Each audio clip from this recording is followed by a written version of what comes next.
안녕하세요. TV 책방 북소리 진양입니다. 안녕하세요. 이창현입니다. 지난주 여러분 역사적 남북 정상회담 잘 보셨는지요? 네. 이제까지 분단의 상징이었던 판문점이 어떻게 보면 한반도 평화를 새롭게 만드는 상징적 공간이 된 게 아닌가 생각이 들어서 가슴 두근거리는 한 주였습니다. 네. 한반도 종전과 비핵화가 남북 공동 목표라는 그 발표문을 들으면서요. 네. 드디어 우리나라의 어떤 역사적인 물꼬가 트이는 순간이구나 하는 감흥도 있었고요. 네. 그 순간을 목도하는 내가 이게 현실이야? 뭐 이런 약간 비현실적인 느낌도 좀 들고요. 이제까지 대부분이 녹화 방송을 통해서 편집된 내용을 전달받았는데 네. 이번에는 12시간 판문점으로부터 생방송으로 전달되는 모습을 보니까 양국의 지도자 친숙하게 다가왔고요. 네. 또 이러다가 우리의 소원은 통일 이 얘기를 부르면서 정말 판문점을 건너갈 날이 곧 오지 않을까 생각을 하게 됐습니다. 네, 많은 분들이 비현실적인 현실이었다라는 말씀들 하시더라고요. 네, 그리고 맞아요. 앞으로 일어나게 될 변화에 대한 희망과 기대가 상당히 큽니다. 한 번도 가지 못한 길을 이제 우리가 함께 가야 하는데요. 그러면 정말 막연하게 지금까지 생각했던 것을 뛰어넘어서 서로 이해하고 그에 대한 확실한 준비들이 세세하게 진행이 돼야 할 것 같습니다. 오늘은 아마 여러분과 함께 그런 준비를 할 생각을 해볼 수 있는 시간이 되지 않을까 싶습니다. 네, 궁금하시죠? 네. 오늘 만날 분 화면으로 먼저 보시고요. 저희 곧 만나 뵙겠습니다.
네, TV 책방 북소리 이번 주는요. 난민소녀 리도희를 집필한 박경희 작가 모셨습니다. 안녕하세요. 안녕하세요. 예, 어서 오십시오. 안녕하세요. 환영합니다. 예. 네. 국내 최초 탈북 청소년들의 이야기를 담은 청소년 소설 작가십니다. 아유, 고맙습니다. 저희 방송에서요, 이 탈북 관련해서 어떤 이런 대화를 나누는 건 첫 시간이에요. 그렇죠. 예, 그래서 상당히 기대도 되고요. 예, 궁금하기도 합니다. 가슴이 설레. 설레시죠? 네. 네. 맨 처음에도 얘기했지만 4월 27일 남북 정상회담 네. 사실 전 국민 또 세계 모든 사람들이 아주 감동의 물결을 만들었다고 생각이 드는데요. 특별히 우리 박경희 작가님 네. 뭐 좀 감회가 새롭. 그날은 방송 대기 한 30분 전부터 제가 그렇게 텔레비전 앞에 앉아있을 시간이 별로 없는데요. 일부러 네. 앉았었어요. 그러니까 아까 비현실이 현실적이라 그런 말이 실감이 안 났거든요. 그런데 그 두 분이 그 만나서 껴안고 또 올라갔다 내렸다 이런 장면을 보면서 저도 모르게 눈물이 팍 쏟는 거 있죠. 네. 그래서 이게 현실이구나. 제가 늘 그랬거든요. 평양으로 애들 데리고 소풍 가고 싶다고요. 네. 이루어질 것 같아요. 네. 저는 그 두 분이 나무 밑에 앉아서 이야기를 나누는 순간이 네. 정말 아름답다. 이거 네, 영화 지금도. 같다 이런 생각이 네. 들었는데 사실은 북한의 그 탈북 청소년들을 통해서 문제를 현실을 좀 많이 아시니까 네. 그 감흥이 저희와는 또 더 다르고 더 진하셨을 것 같다는 생각을 좀 합니다. 그러니까 그냥 감격스럽다가 아니라요. 네. 사실은 그 너머에 우리 아이들은 어떻게 생각할까가 음. 굉장히 떠오르더라고요. 어떻게 좀 만나보셨습니까? 네, 그 탈북 후에 청소년들이 뭐라고 만나봤는데요. 하던가요? 다양해요. 예. 솔직히 말하면 너무 기뻐하는 아이들도 있지만 예. 그런 아이들은 여기에 온 가족이 온 아이들이에요. 음. 그런데 북한에 가족이 있고 그러면 내색을 할 수가 없는 거예요. 이산가족 중에 예전에 예산가족은 신청할 수 있지만 탈북민들은 지금 신청할 수가 없거든요. 그러니까 여기에 온 것이 비공식적이니까요. 그래서 그런 아픔을 또 저는 아니까 그러니까 마냥 즐거워야지만은 못하겠구나 이런 생각도 또 들더라고요. 그렇군요. 예. 사실 정상회담이 모든 국민들에게 뜻깊은 감동을 줬지만 탈북자 청소년들에게는 어떻게 보면 여러 집단별로 생각을, 네. 다양한 생각들을 하게 되는 것 같고요. 예. 그 다양한 생각의 단초들을 아마 오늘 보여주실 텐데요. 그 이전에 방송국 생활을 많이 하셔서 오늘 스튜디오는 익숙하시죠? 아니에요. 떨리는데요. 책을 보니까 2006년 한국방송 프로듀서연합회의 한국방송 작가상까지 수상하셨더라고요. 그러게요. 그거는 정말 운이었고요. 정말 기뻤던 순간이었고요. 제가 방송 일을 했기 때문에 지금 이렇게 집필 활동하고 글 쓰고 그런데 굉장히 많이 도움이 돼요. 네. 그러니까 여기서 경험했던 것들이 사실은 정말 하나도 버릴 게 없구나 그런 생각을. 네. 사실 이 방송 필드에 한번 발을 들여놓으면 이게 쉽게 빼기가 힘들어요. 맞아요. 이게 약간 중독성 있는 네네네네. 일이라서. 그리고 이제 제가 늘 지금 이제 강연하면서 하는 얘기가 네. 있는데요. 방송국에 들어오면 내가 너무 괜찮은 인간처럼 막 포장이 되는 거 있잖아요. 그 속에서 10년 넘게 살다 네. 보면 다른 세상을 별로 이렇게 꿈꾸게 네. 되지 않았어요. 근데 이제 저는 40 넘으면서 이렇게 끝까지 가야 되나? 이런 네. 생각하면서 제가 소설 창작을 다시 했죠. 예. 그리고서 창작물로 이제 축적된 어떤 그 힘을 보여주고 싶으셨던 것 같은데 네. 주제가 이게 탈북 관련이잖아요. 그 다양한 선택들이 있었을 텐데. 그러게요. 굳이, 이것도 예. 참 그 우연한 기회였어요. 제가 탈북자에게 관심이 있었던 건 아닌데요. 제가 그 청소년 소설을 이제 소설로 등단을 하고 또 여러 이유로 제가 청소년 소설을 써야 되겠다고 생각해서 첫 장편을 소년원 아이들 이야기 썼어요. 그것도 제가 이제 거기 가서 직접 아이들을 가르친 그 경험으로 네. 정말 아픔으로 눈물로 썼어요. 이상하게 제가 이렇게 소외된 청소년층들의 관심이 있더라고요. 그건 되돌아보면 내 안에도 그런 어떤 트라우마가 있을 수 있을 것 같은데요. 그 책을 보고 탈북학교에서 연락이 왔어요. 탈북 아이들의 이야기를 좀 써주면 어떻겠냐고요. 그렇게 시작된 게 제가 10년이 됐고요, 지금. 네. 그러면서 그동안 소설로, 룻보로, 동화로 이렇게 탈북 이야기를 쓰게 됐어요. 네. 탈북민에 대해서는 보통도 선입견이 좀 많지 않아요? 그렇죠. 사실 접하기도 힘들고 약간의 고정관념, 부정적인 편견이 있죠. 그리고 지금은 좀 뭐 이렇게 방송이 좀 돼서 탈북자들의 이야기가 이렇게 알려진 바가 많은데요. 네. 어떻게 보면 그 방송, 그런 방송 때문에 더 탈북자에 대한 인식이 왜곡되지 않았나. 저는 또 학생들을 보기 때문에 그런 생각이 들 때가 있어요. 차라리, 다 진실이 알려지지 않는다면, 이렇게 섣불리 알려지는 건 좀 그런 것 같다는 생각을 또 들 때가 있어요. 미디어에서 특히 북한 문제에 대해서는 과거에 적대적 이미지만 있었던 시절에는 그렇죠. 적대성만 극복이 되면 통일이 되는 건데요. 그 이후에 상당히 많은 왜곡된 부정적인, 열등한, 저열한 이러한 시선들이 더 극복하기 어렵다라는 연구가 있어요. 네, 맞아요.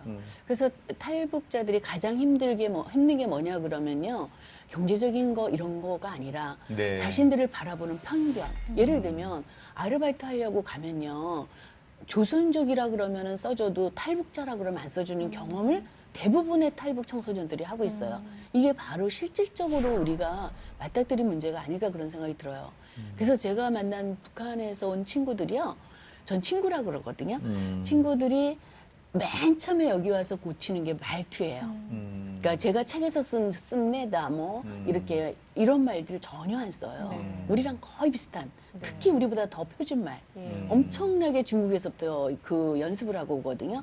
이런 것들을 미리 알기 때문이잖아요. 네. 지금 말씀 중에도 느껴지는 게요. 이게 탈북자들이 느끼는 어떤 그 박탈감이라든지 소외감 같은 것도 있지만 그 안에서 탈북 청소년들만을 바라봤을 때는 청소년이라는 그 시기가 얼마나 예민하고 네. 또 사춘기 때문에 힘들 그런 때인데 그런 청소년들을 대상으로 함께 만나고 취재를 하고 이런 과정이 결코 쉽지 않으셨을 것 같다는 생각합니다. 탈북 청소년들이 이 땅에 미리 온 통일이라는 표현이 전 참 맞다고 생각해요. 그런 것처럼 저 또한 한국 사람, 남한 사람으로서 그들을 또 미리 경험한 어떤 사람이라고 생각해요. 그렇기 때문에 맨 처음에 탈북 청소년들을 만났을 때의 느낌과 제가 10년 동안 그들을 만나오면서 느낌은 굉장히 많이 달라요. 그래서 제가 그때마다 다른 변화 이런 것들을 소설로 써나가고 동화로도 써나가고 제가 에세이로도 쓰고요. 이렇게 방송도 하고 그런 게 아닌가 싶어요. 어떤 관계가 형성이 되려면 가장 중요한 게 사실 상대에 대한 신뢰감이잖아요. 그렇죠. 그런데 청소년들의 신뢰를 얻기란 굉장히 어렵죠. 어렵더라고요. 현직 교사들도 사실 아이들한테 신뢰감을 얻는 게 제일 먼저다, 우선이다 네, 이런 네. 얘기들 많이 하시는데요. 특수 상황에서의 어떤 관계 설정 네. 어떻게 하셨어요? 그 노력이 좀 어마어마하셨을 것 같거든요. 저는 맨 처음에 이제 그 탈북 청소년들의 10년 동안의 여기에서 삶을 루포로 써달라 그래서 이제 제가 방송 작가였으니까 전 취재도 또 많이 다녔거든요. 그래서 쉽게 갔어요. 가서 루포를 써야 되니까 인터뷰를 해야 될 거 아니에요. 그래서 청소년들에게 이렇게 넌 어디서 왔어? 왜 왔어? 어떻게 왔어? 북한은 어때? 이렇게 직접적으로 물어본 거예요. 그랬더니 애들이 다 이렇게 씩 웃을 뿐이지 하나도 얘기를 안 해요. 나중에 알게 됐어요. 아픔이 다 있는 아이들인데 그 얘기를 그때마다 어떻게 하겠어요. 그래서 제가 생각을 한 게, 그러면 내가 저들 속으로 들어가야 되겠구나라는 생각을 했고요. 제가 소년원에서 그 아이들에게 글쓰기 지도를 해본 경험이 있어서, 그럼 제가 직접 이 아이들을 책 읽기와 글쓰기를 해보겠다 그랬어요. 학교에 제의를 했어요. 그래야지 뭔가 나오지, 그냥 하면 안 될 것 같다. 인터뷰를 한다 하더라도 표피적이고, 정말 진정한 그들의 이야기를 못 얻을 것 같다 그랬어요. 그래서 제가 1년 정도 아이들에게 가르치고 행사장에도 가서 몇 방을 같이 잠도 그들과 같이 자고 제가 그렇게 행사장에 가서 아이들과 자면서 엄청난 많은 이야기를 들었어요. 그때 내가 이제 좀 쓸 수 있지 않을까? 그런 생각을 했어요. 어쩌면 엄마 같은 친숙함? 네. 뭐 이런 것들이 그런 글쓰기를 가능케 했다 생각이 드는데요. 네. 저도 사실 큰 실수를 한번 했다는 생각이 드는데요. 학교에는 탈북 특례 입학한 네. 대학생이 있어요. 저는 북한의 상황을 좀 예로 들어서 설명해 달라고 그 친구를 호명하고 부탁을 했는데 그게 그 친구한테는 상당히 큰 부담이자 부담을 주거나 상처. 왜냐하면 자기는 탈북자로 자기가 호칭되는 것을 네. 거부했던 학생이고 그리고 알리지도 않잖아요. 그렇죠. 제가 특례파 북한 학생으로서 특례파로 들어왔다는 네. 걸 숨기는 친구도 그래서 많잖아요. 그 다음에 정말로 이게 큰 실수를 했고 우리 사회에 남북 간에 넘어야 될 산이 많구나라는 생각을 했어요. 이제 그러면 난민소녀 리도이로 한번 넘어가 볼까 하는데요.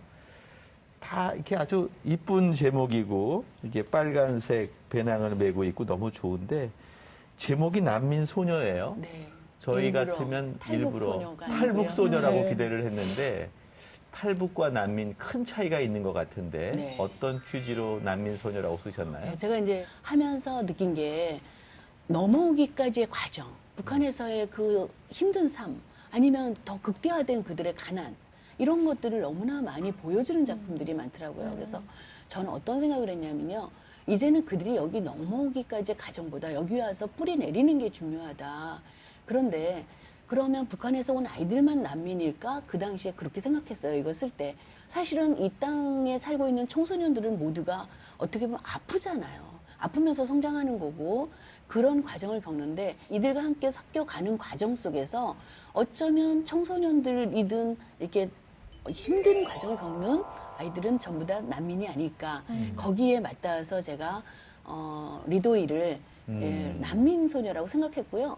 그다음에 사실은 탈북자들은 거의 난민, 그러니까 태국 대사관도 그렇고요. 난민으로 들어가서 난민 인정이 받아서 이쪽에 오는 겁니다. 네. 예. 리도이가 사실 그런 걸 당하잖아요. 고등학교 때. 맞아요. 그래서 본인의 받은 상처와 근데 저는 그 부분을 읽으면서 상처를 받는 그 사실보다는 우리가 어떻게 그 사실들을 이해하고 있는지를 이 책을 통해서 알게 됐어요. 우리들이 생각하는 게 이렇구나. 네. 네. 그래서 그게 굉장히 좀 생각을 바꾸게 되는 계기가 됐고요.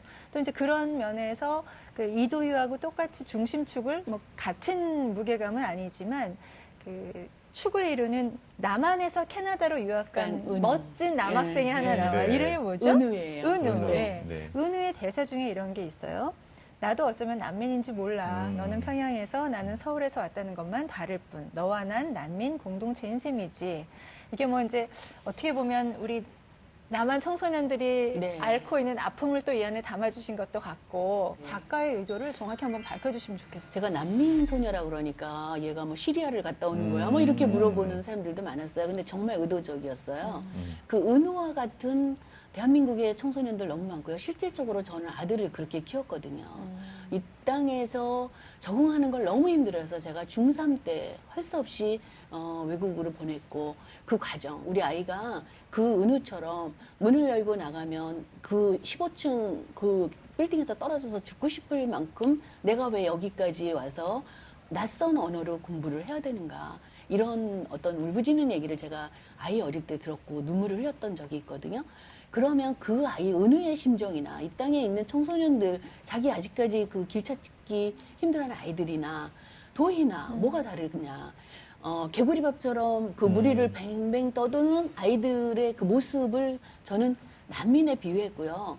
그렇게 바라봤을 때 사실 저는 탈북자 리도이가 아니라 이 땅을 함께 살아가는 청소년 그리고 성장해 가기를 바라는 청소년 이렇게 정의를 내리면서 글을 썼어요.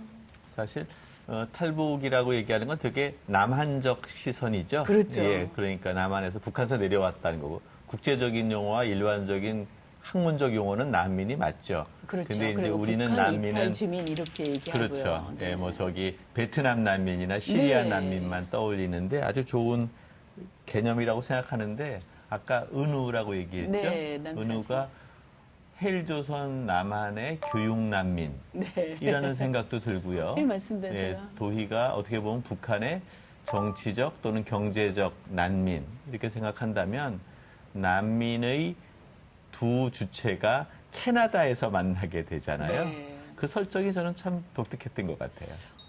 제가 이제 이 캐나다를 설정한 이유가 있습니다. 제가 주로 이제 학교에서 고3반을 지금 이제 지도를 하고 있어요. 어떤 남학생이 나이가 많은데 영어를 너무 잘하는 거예요. 진짜 저희는 외국인들이 직접 와서 대화를 나누고 그러는데 거의 프리토킹을 하더라고요. 그래서 북한에서 온 아이가 더구나 나이도 저렇게 25쯤 된 아이가 어떻게 저렇게 영어를 잘하나. 그랬더니 나중에 얘기를 하는데 자기가 캐나다에 7년을 가 있었대요. 그런데 국적을 못 얻은 거예요. 여러 이유로. 국적을 얻기 위해서 거기를 간 거예요. 이 책에 나오는 것처럼 남한에 오면 이런 어떤 아픔을 당한다는 걸 이미 들었어요. 그 고위층이기 때문에 평양에서. 그러니까 캐나다를 갔는데 캐나다에서도 그게 안 됐던 거예요. 그래서 다시 한국으로 들어와서 여기서 공부해서 대학을 가려고. 이건 너무나 기가 막힌 일이다. 그냥 오려면 한국으로 와서 제대로 이렇게 하면 좋을 텐데 이 7년이란 기간 동안 난민 신청을 위해서 거기 가 있었던 그 삶, 어떤 이 분단의 정말 극렬한 이 아픔이 이 하나이에게 그치는 게 아니라 이게 정말 우리 역사, 우리 문화, 그다음에 우리 조국의 일이 아닌가 그런 생각을 그때 굉장히 충격을 먹었어요. 그러면서 여러 가지 구상을 하면서 제가 이제 주인공을 리도이를 잡았죠. 근데 제가 또 이제 약간 그 드는 반론 같은 건데요.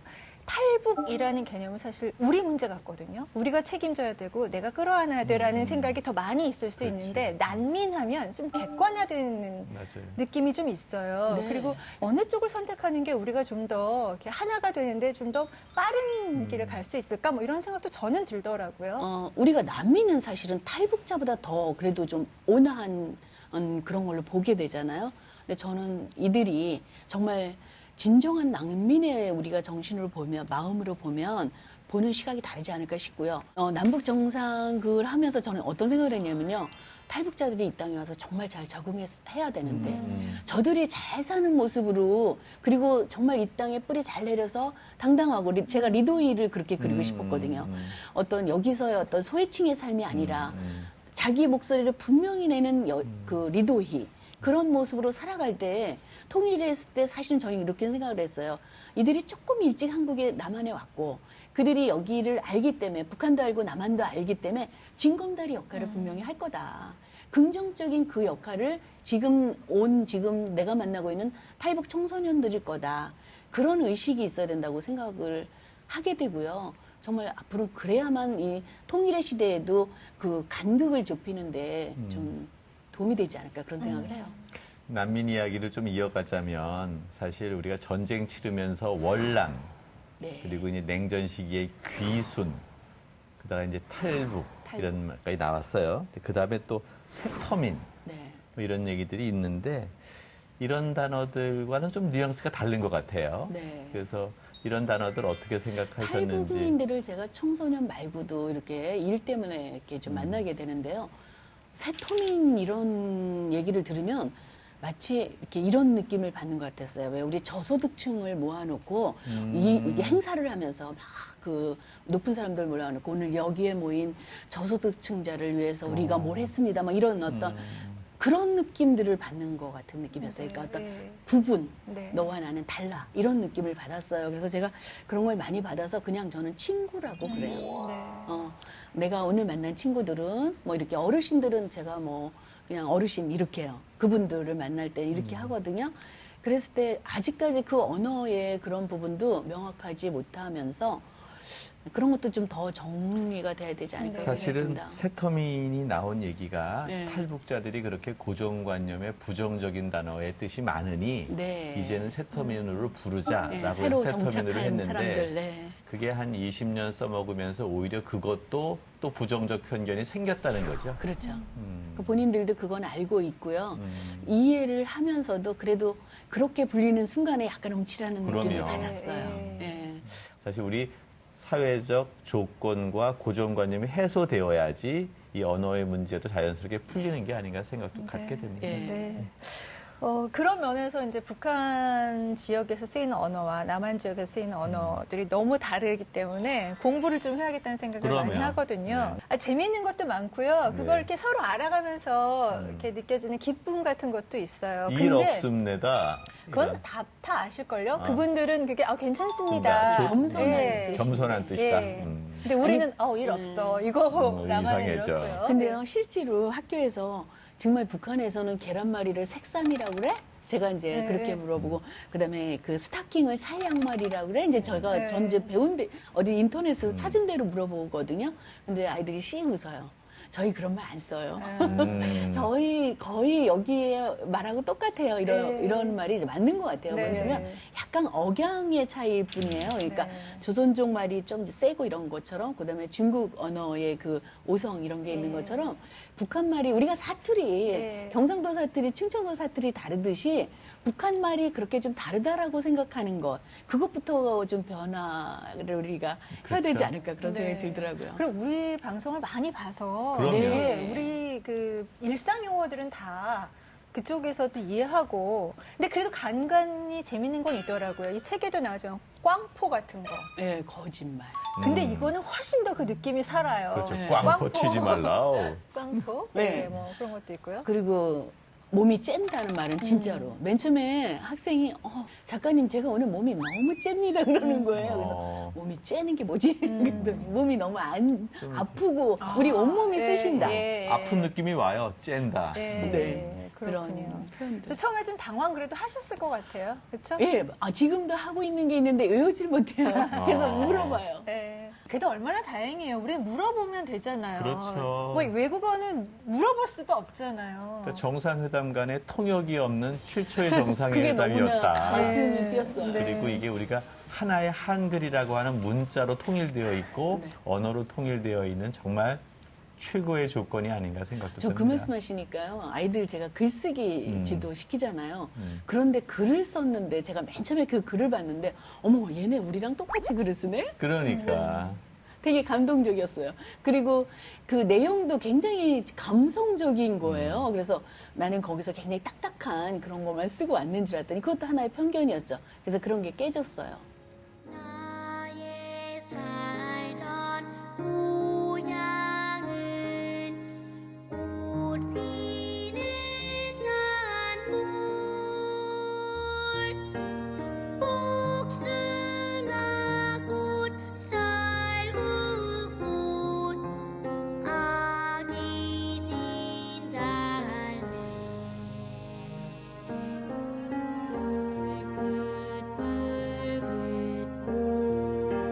꽃대벌 차린 동네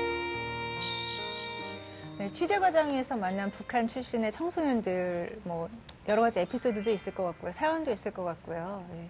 좀 이해를 도울 수 있을 만한 소개해 주실 만한 일화 있나요? 아까 제가 그 청소년들을 바라보는 그 시선이 바뀌었다 그랬잖아요. 네. 맨 처음에 취재할 땐 정말 많이 울었어요. 어떻게 내 아들보다 어린 아이들이 이렇게 기가 막힌 사연을 갖고 이 땅에 왔을까?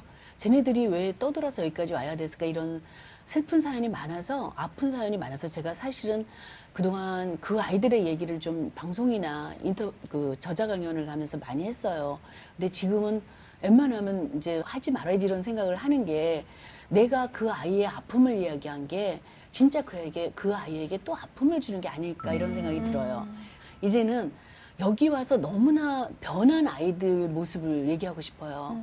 그렇게 북한에서 이렇게 힘든 과정을 겪고 온 아이가 너무 열심히 공부를 하는 거예요. 그러니까 그 공부라는 게 학과 공부이기도 하지만 제가 이제 주로 책 읽기를 하고 있거든요. 책을 통해서 변화가 올 거고, 그다음에 우리 문화를 빨리 받아들일 것 같아서 100권의 책을 거의 애들에게 읽히는 편이에요. 제가 선정을 읽고 선정을 해서요. 근데 그 책을 읽고 너무나 열심히 읽고 그 다음 주에 만났을 때 뭐라 그러냐면요. 한 아이인데요. 작가님, 이렇게 책이 재밌는 줄 몰랐습니다. 이 아이가 맨 처음에는 너무나 많은 아픔 때문에 늘 이렇게 울상이었어요. 그리고 힘들어했어요. 그런데 대학을 들어가고요.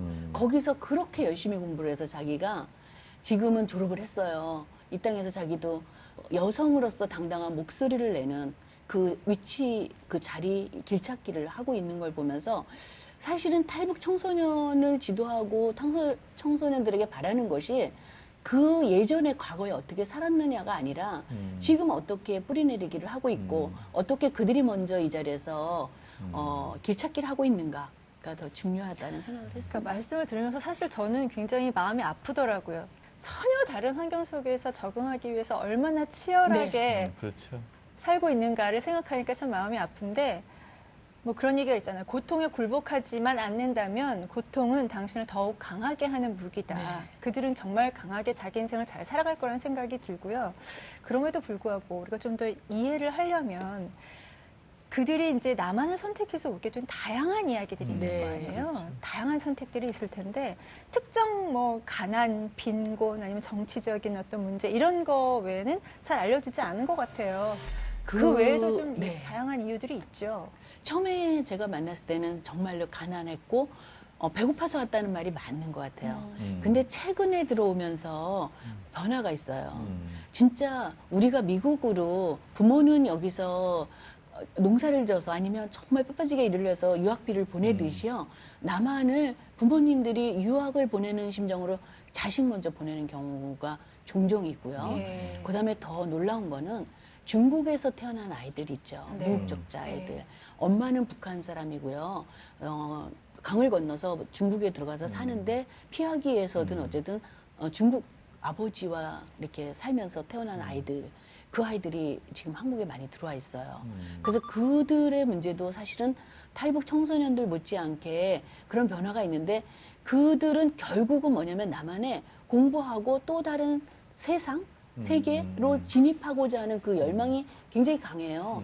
그래서 그들의 열망과 그런 부분을 우리 사회가 품어주고 뭐 어떻게 지도해야 되는가, 인도해야 되는가, 길찾기를 보여줘야 되는가가 지금 우리의 과제인 것 같아요. 네. 그러니까 과거의 탈북자 또는 귀순자 시절에는 정치적 이유 때문에 넘어온 거고요. 그다음에 이제 경제적 수준 차이 때문에 넘어온 사람이 많다면 네. 지금은 또 다른 문화적 요소가 있다. 한 조사에 따르니까요. 네. 예, 탈북 청소년의 37%가 한국을 떠나 다른 나라에서 살고 싶냐는 질문에 그렇다고 답했다고 하는 걸 보면 적응하는데 굉장히 큰 문제가 있나 보다 미루어 짐작할 수 있어요. 예를 들면 진짜 어려움이 많아요. 제가 보니까 수업 시간에 졸고 있는 아이들이 꽤 많더라고요. 그래서 저는 맨 처음에 굉장히 기분이 좀 안 좋았어요. 내가 너무 수업을 못하나? 뭐 이랬는데요. 알고 보니 밤새 아르바이트 하는 거예요. 근데 그 아르바이트를 그럼 여기서 생활비가 부족해서 그렇다 그러면 좀 이해가 되는데요. 북에 있는 가족을 오려는 그런. 예. 그러니까 그러기 위해선 다 아시겠지만 중간 그 브로커비가 드는 거 아시잖아요. 네. 이게 어떤 진짜 비공식적이지만 악어와 악어새처럼 존재하는 게 솔직히 그 브로커잖아요. 그래서 그런 브로커비를 대기 위해서 아르바이트를 하고 이런 걸 보면서 어떤 이런 근본적인 문제, 그러니까 근본적인 문제라는 게 정말 통일이잖아요. 그래서 제가 통일에 대한 얘기를 쉽게 할 수는 없었는데 이렇게 아이들을 만나다 보니까 통일이 돼야만 되는 어떤 절박한 이유가 느껴지는 거예요. 그렇죠. 20살도 안 된 애들이 북한에 있는 엄마 아빠 데려오겠다고 자기만 왔으니까 부모님이 먼저 보낸 거예요. 그때는 부모님이 브로커비를 대줬지만 여기 와선 내가 그 어머님 아버님을 모셔와야 되겠다는 생각으로 그 브로커비를 벌고 있고 뭐 생활비를 벌고 있고 뭐 등등이 참 아플 때가 많았어요. 네. 참. 이제 글 읽다 보면 연어라는 말이 좀 자주 나와요. 네. 연어라는 게 회귀성 네. 어종이어서 그렇게 쓴 것 같은데 어떤 의미를 담았습니까? 제가 그 연어를 글 쓰기 전에 구성 단계에서요, 어떤 중점 단어로 좀 잡았어요. 이 아이들이 사실은 이 땅에 어떤 사연이들이 왔지만 돌아가고 싶은 곳일 것 같아요. 그리고 제가 그 수업하면서 만난 글 속에서 한 가지만 소개를 하면요. 내가 키우던 강아지, 그 강아지 나 학교 갔다 오면 동구밭까지 날 찾아왔는데 지금 어떻게 됐을까? 내가 타던 세발 자전거, 아빠가 생일이라고 엄청 힘들게 사줬는데 그 자전거는 어디 있을까? 이런 거를 글 속에 나타난 걸 보면서 돌아가고 싶구나. 여기에 왔지만 저 아이들의 내면 속에는 정말 가고 싶은 곳이 자기가 태어난 그렇죠. 곳이 아닐까. 그런 생각을 해서 궁극적으로는 리도이도 가고 싶은 곳은 평양일 것이고 자유롭게 왔다 갔다 할 수 있는 게 아닐까. 네. 그런 세대가 오는 것 같아서요. 네. 오늘 이 자리가 주는 어떤 그 깨달음 같은 게 저는 있는데요. 그 우리가 다른 세상에 살고 있는 우리의 동포들을 볼 때, 물론 통일이 됐을 때 내가 겪게 될 경제적 비용 때문에 적대시하는 것도 있고 두려워하는 것도 있고, 그리고 또 한 측으로는 무한한 애정과 연민을 갖고 보는 시선도 있고, 근데 어느 것 하나도 사실은 이렇게 과히 좋은 시선은 아니구나. 예. 제가 그런 말을 했어요. 어디선가. 이제는 탈북민을 동정이 아닌 인정하는 눈으로 바라보자. 그러니까 우리가 같은 그냥 좀 떨어져 있었던 형제 이렇게 바라보는 동정의 시선은 정말 모든 걸 너무 많이 그렇죠. 왜곡되게 보는 것 같아요. 인정하는 거죠. 차이를 존중하고 네. 그것을 차별로 인식하지 않도록 하는 게 네. 우리가 해야 될 거라고 생각이 들고요. 특히 저는 제일 인상적이었던 게 탈북민도 이제 여러 계층이 있잖아요. 남성과 여성도 있고 네. 성인과 청소년도 있는데 청소년들을 대상으로 했다는 게 되게 의미가 있고요. 청소년은 아무래도 앞으로 미래의 통일의 또 다른 주역이 돼야 되지 않겠습니까? 리더자들이 될 거라고 생각해요. 지금 이 땅에 내려온 탈북 청소년들이 앞으로 분명히 아까도 말씀드렸지만 남한도 경험해봤고요. 어떻게 보면 북한도 반반일 것 같아요. 그렇죠. 저쪽에서 15년 살았다면 이쪽에서 15년쯤 살면 통일이 되지 않을까요? 네. 그러면 누구보다도 잘 아니까 이런 모든 정책이라든가 그런 부분에서 큰 몫을 하지 않을까. 거기에 목표를 두고 탈북 청소년들에게 이런저런 교육을 하고 기회를 주고 그렇다고 생각을 해요. 되게 중간자적 역할로서 통일의 어떤 큰 간격을 이을 수 있는 존재다. 그렇죠. 이렇게 보시는 거예요. 그러면서 저도 나의 위치, 나의 자리를 수시로 점검합니다. 너는 그럼 뭘 할 건데, 어떤 목소리를 낼 건데, 이런. 그래서 그냥 막연하게 상상이나 그런 것이 아니라 이쪽 저쪽의 정세라든가 어떤 이념으로가 아니라 가슴으로 그들을 바라볼 수 있는 중간 입자적인 입장이 무엇일까 이런 생각을 좀 많이 해요. 언제가 될지 모르지만 이제 그럴 것 통일이 같아요. 되면 네. 그러니까 이제 뭐 탈북민이라는 말 자체도 이제 없어질 거고요. 뭐 아무튼 언젠가는 오겠죠. 예, 그때를 대비하기 위해서 우리가 지금 이제 준비할 가장 필요한 것들은 뭐라고 생각하세요? 통일에 대한 그러니까 우리가 사실은 통일을 생각하지 않으면서 살아온 세대인 것 같아요. 어떻게 보면요. 우리에서 오는 통일은 노래를 불렀지만 네. 진짜 통일이 될까? 진짜 통일이 되었으면 좋겠다라는 생각을 저도 못했고 내 자녀도 못하면서 커온 것 같아요. 근데 이제는 좀 더 구체적으로 통일 후의 삶, 그 통일을 미리 준비하는 그때가 되지 않았나 그런 생각을 해요. 우리에서 오는 통일이 이제 다시 통일 후에 준비를 해야 되지 않나 네. 그런 생각이 듭니다. 저희들이 우리에서 오는 통일 같은 노래 함께 불렀으면 하는 생각도 들었었는데요. 자, TV 책방 북소리 공식 질문입니다. 박경희 작가의 가슴속에 오랫동안 남을 책에서 만난 내 인생의 한 구절. 저는 그 청소년 소설을 쓰게 되면서 이 아웃사이더라는 책을 굉장히 좋아했어요. 한 10번을 읽었는데요. 이 책 속에 나오는 구절이 굉장히 구구절절이 와닿지만 그 중에 한 부분 읽어드리겠습니다. 아웃사이더는 아마 읽어보신 분들이 알겠지만 그 제가 지금 말한 그 경계박 아이들의 이야기와 그 소셜과 부잣집 아이들의 얘기가 나오는 건데요. 그 중에 그 죽어가는 아이가 이 땅을 향해서 한 말이 있어요. 그래서 제가 그 부분을 좀 잠깐 읽어드리겠습니다. 난 이제 죽는 게 두렵지 않아. 이것도 나름대로 괜찮아. 그 애들을 구했으니까 그걸로 된 거야. 그 애들의 삶이 내 삶보다 훨씬 중요해. 아이일 때는 모든 것이 새벽처럼 신선해. 그러다가 모든 것에 익숙해져 버리면 낮이 되는 거야. 폰이 내가 말했던 저녁 노래 감동하는 것의 뜻을 이제 나는 알게 되었어. 이러면서 이 아이가 죽어가면서 말을 하는데요. 청소년들의 그 리도이의 그 가슴속에 흐르는 그 감정이 아닐까 그런 생각을 했습니다. 네. 저는 이 책을 읽으면서요, 그런 생각을 했습니다. 제가 한때 정말 좋아했던 책이 있어요. 이탈리아 작가가 쓴 19세기에 출간된 작품인데요. 쿠오레가 있고요. 네. 그 안에 단편이 하나 있거든요. 그게 엄마 찾아 산말리라고 음. 애니메이션이 돼서 전 세계적으로 빅히트를 그렇죠. 했죠.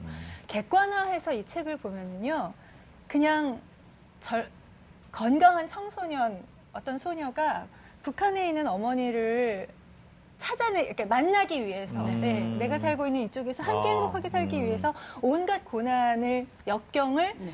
이겨나가는 그런 스토리라고 볼 수도 있어요. 근데 그 엄마 찾아 산말리는 19세기 건데 우리는 21세기를 살고 21세기를 있으니까 살아가는데. 예, 인간에 대한 휴머니즘은 변하지 않았고요. 그리고 그냥 객관화해서 막연한 옛날 얘기처럼 느낄 수 있지만 이게 현재 21세기를 살아가는 우리의 이야기라는 거.